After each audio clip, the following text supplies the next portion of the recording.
Hey, what's up guys? So there's a new dash cam that's coming from Escort. It's going to be called the Escort M2. Here's a photo of it.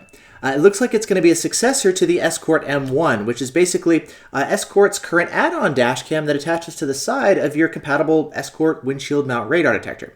Now we've got some information that was recently posted up online, so let's take a look at what we know about Escort's upcoming dash cam. Now, once again, shout out to Insipid Monkey on RDF for getting this information posted up quick. And basically, here's a look at the dash cam. The information has been posted up on the FCC's website, so let's take a look at that. Now, a quick note about the FCC information. It seems like there was some confusion from the previous videos that I posted similar from the upcoming Escort MaxCam 360C and the Redenso DS1 radar detector. In order for any of these products to be able to be sold in the United States, they have to undergo some certification and testing from the FCC to ensure that they don't inadvertently emit electromagnetic wave signals that could cause interference with other electronic devices nearby. And the way that they do that is, well, manufacturers send their electronics to the FCC. They put them in special chambers like this to do some testing. FCC does all their testing, and then they get the test results back, and they say, okay, here's everything that we detected, and just make sure the emissions are below their required thresholds. Then eventually that information gets posted online publicly, and we're able to see it here. Now, starting off with the quick reference guide, we've got some information here about the dash cam. A lot of this is going to be really similar to what we saw with the Escort M1. As you can see, it just attaches to the EasyMag suction cup mount like this, and then it attaches here to the side of your radar detector. Now, the dash cam itself is a little bit different. As you can see, it's kind of a round shape, a cylindrical shape, instead of kind of the squarish shape that we had with the M1. They've also got a couple external photos of the dash cam. They're not really high res, so they're not that great, but we can see the dash cam, the USB cable, and the power cable. I'll link to this down in the video description so that you can take a look. Again, you can see we got some more photos like this, connects to the windshield mount, and they've got a couple different photos here from different angles.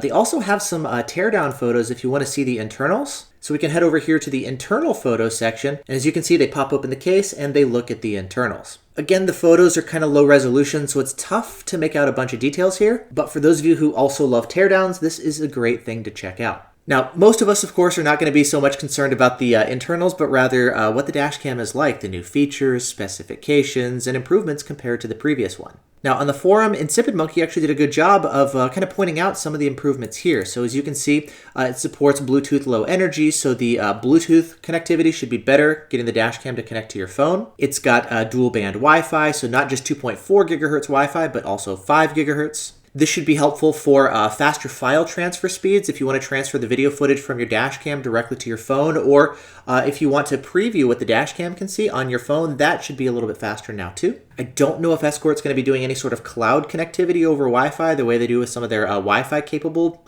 radar detectors. That would be awesome, but I'm not sure if they're going to do that. And then we also have a GPS built into the dash cam now too, and you can actually see GPS right here mentioned and kind of stamped onto the dash cam itself. We didn't have GPS built into the M1, but if they're adding GPS to the M2, we can expect things like maybe having the speed information actually overlaid onto the dash cam footage. You can add things like maybe your latitude and longitude if you want. Some dash cams can actually log where you drive, which can be useful to share with insurance in case of an accident. You can show where you were, things like that. And speaking of things that you can kind of overlay into the footage, one thing that I'm hopeful for is the fact that these dash cams like this, they actually plug directly into your radar detector. I'm hoping there's some added communication where they take advantage of this. You'll be able to overlay some of the radar detector's footage onto the dash cam. So your arrows, your signal strength, your signal frequency, any of that information, I would love to see it maybe integrated more tightly with the dash cam. Maybe every time you get a radar or a laser alert, that can be saved as a separate file. Again, just adding some more functionality that you don't get from a completely standalone dash cam. Again, the M1 does not offer it, and I'm hopeful that they add this kind of stuff to the M2. Speaking of which, if you had Escort's laser jammers, the ZW5 or the ZR5, normally the way that would work is it would actually plug into the side of the radar detector right here, but when you're using the M1, or the way the M2 is going to work, it has a power pass-through. So the power actually plugs in right here, or the ZR5 or ZW5 would plug in here, and then this actually plugs into the dash cam. Now, with the M1, this would actually break communication with the ZW5 or ZR5, meaning if you wanted to use this package with Escort's laser jammers, they weren't compatible. You could use either their dash cam or their laser jammers, but not both at the same time. I'm hoping they fix this with the M2 so that you can use an Escort radar detector, dash cam, and their laser jammers if you want a fully integrated package. One of the main improvements I'm hoping to see from the M2, and something they didn't mention, kind of some of the specifications, I'm hoping for higher video quality. The M1 records at 1080p. I wasn't overly impressed with the video quality from the M1, so I'm hoping with the M2 they improve the video quality and or maybe bump the resolution to say 1440p or 2K instead of 1080p. So I'm really hopeful that they improve that. Something else I'd like to see added, I'm a little doubtful, is parking mode recording. Normally with radar detectors, they turn on and off with your car, right? And so your dash cam also doesn't have power when you're parked. But some people have power full-time to their radar detectors, and for that reason, the radar detector can sense when you're stationary, you're parked for a while, and automatically turn themselves off after, say, an hour or two. That way it doesn't drain your car battery.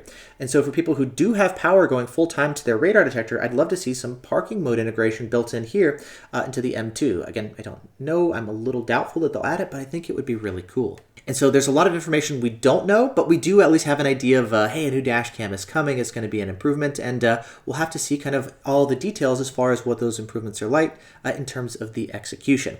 Now, as terms of price and availability, I don't know that either. Again, this isn't an official announcement from Escort. This is more of like a leak, so to speak. I'm sure manufacturers would rather keep everything totally secret, but this information is now available publicly, and so here is what we know. Now, when I get more information, including price and availability, I'll keep you guys posted.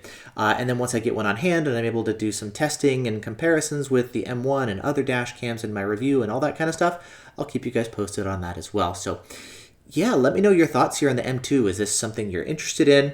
Is this something you're excited about? If you have an M1, would you be interested in upgrading? And if so, what would make you want to upgrade from the M1?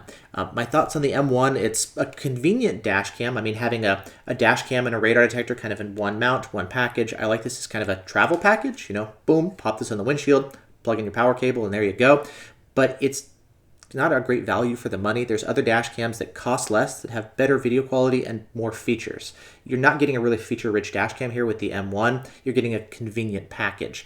And I'm hoping that with the M2, as they improve the kind of the features and add more of them, that helps to kind of improve the value that you're getting with the M2 compared to what we had with the M1. So that's also something that I'm personally kind of thinking about. So anyway, kind of, yeah, M2, we got some information. Here's what we know, and here's my thoughts about it so far. So thanks so much for watching. Hope you're all doing well, and I'll see you in the next video. Bye.